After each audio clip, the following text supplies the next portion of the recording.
So with respect to both delimitation and the three-language policy issue, Kamal Hassan says this is an attempt by the Union BJP government to make it Hindiya. உலக நாயகன் கமலஹாசன் ஐயா இன்று அவருடைய ராஜ்யசபா மக்கள் நீதி மய்யம் தலைவரும் நடிகருமான கமல்ஹாசன் அனைத்துக் கட்சி கூட்டத்தில் பங்கேற்றது குறித்து செய்தியாளர் எழுப்பிய கேள்விக்கு பாஜக மாநில தலைவர் அண்ணாமலை கருத்து தெரிவித்துள்ளார்.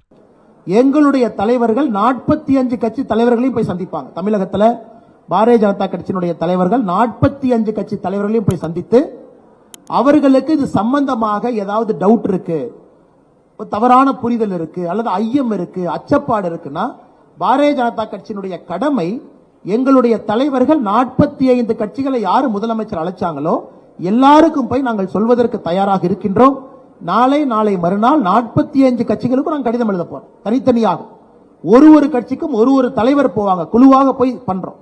சின்ன கட்சி பெரிய கட்சி எதுவும் எங்களுக்கு இல்லைங்க, எல்லா கட்சிக்கும் நாங்க போறோம். இதை அந்த கட்சிகளுக்கு டவுட் இருக்கா? ஏன்னா டிவி மீடியால பேசுறது வேறங்க, ரூம்குள்ள பேசுறது வேற, அந்யோன்யமாக சகோதர சகோதரியாக பேசுவது வேற. அதற்கும் பாரதிய ஜனதா கட்சி நாங்கள் தயாராக இருக்கின்றோம். அண்ணன் பொன்னார் அவர்களாக இருக்கட்டும், தமிழிசை அண்ணன் ஹெச் ராஜா மூத்த தலைவர், அவங்களே நேரடியாக போக போறாங்க. 45 கட்சி தலைவர்களையும் சந்திப்பதற்கு எங்களுடைய தலைவர்கள் அவங்க இடத்துக்கு போய் உங்களுக்கு என்ன சந்தேகம் இருக்கு கேளுங்க, நாங்க தீர்க்கிறோம்.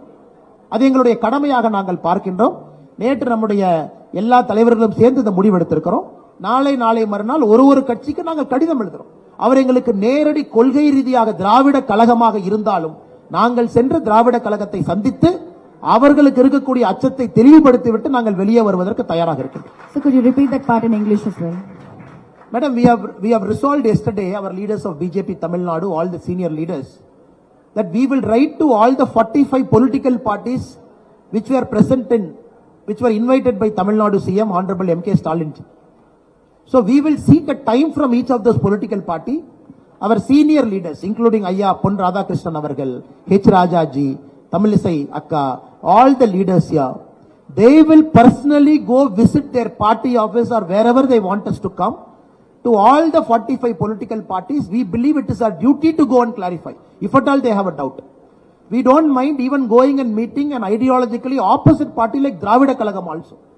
When Chief Minister is doing a meeting only misguiding and lot of lies, BJP will do the productive work. Go and clarify. If they have a doubt, we don't mind clarifying the doubt inside the room or wherever they want us to come. We are going to do it. Starting from tomorrow, we are going to write a letter to all the 45 political parties which were invited to the all-party meeting by Tamil Nadu Honorable CM Stalin. So you had mentioned about who, broke this information about 848 seats in the parliament, but the MPs who were there present in the new parliament building say that there are 848 seats that is inside the parliament building, and that is why, they feel like this is a threat that is incoming. Then that they have to be proactive. This is where it is coming, madam. Tamil Nadu CM must have sent DMK MP கிட்ட கொடுத்த முதல் வேலை என்னவா இருக்கும்னா போய் ஒரு சீட்டா எண்ணிட்டு வாங்கன்னு சொல்லியிருப்பாங்க. சோ ஒரு திமுக MP உட்கார்ந்து 1 2 3 4 848 எண்ணி முதலமைச்சருக்கு அறிக்கை கொடுத்திருக்காங்க. Madam, we have to understand. அதே போல நம்முடைய முன்னாள் முதலமைச்சர் ஐயா ஸ்டாலின் கலைஞர் கருணாநிதி அவர்கள் புதிய சட்டசபை ஒன்று கட்டினாங்க. அந்த சட்டசபை 234க்கு தான் போடப்பட்டதா? அந்த சட்டசபை பெருசா தான் போட்டாங்க, நம்ம பயன்படுத்தல வேற. நாங்களும் போய் எல்லாத்தையும் கவுண்ட் பண்ணிட்டு 421 சீட்டு போடலாம், அப்ப 421 அதிகமாக நான் கேட்கலையே.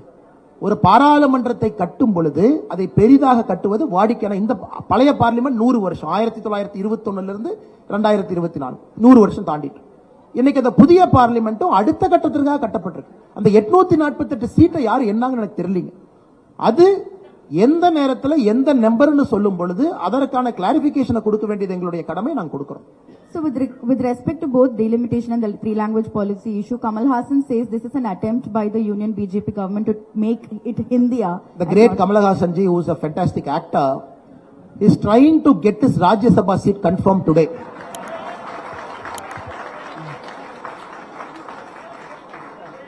உலக நாயகன் கமலஹாசன் ஐயா இன்று அவருடைய ராஜ்யசபா சீட்டை உறுதிப்படுத்திட்டாரு. அவங்களுக்கு எங்களுடைய மனமார நல்வாழ்த்துக்களை தெரிவித்துக் கொள்கின்றோம். செய்திகளை உள்ளது உள்ளபடி தெரிந்து கொள்ள ரெஃப்ளெக்ட் நியூஸை சப்ஸ்கிரைப் பண்ணுங்க.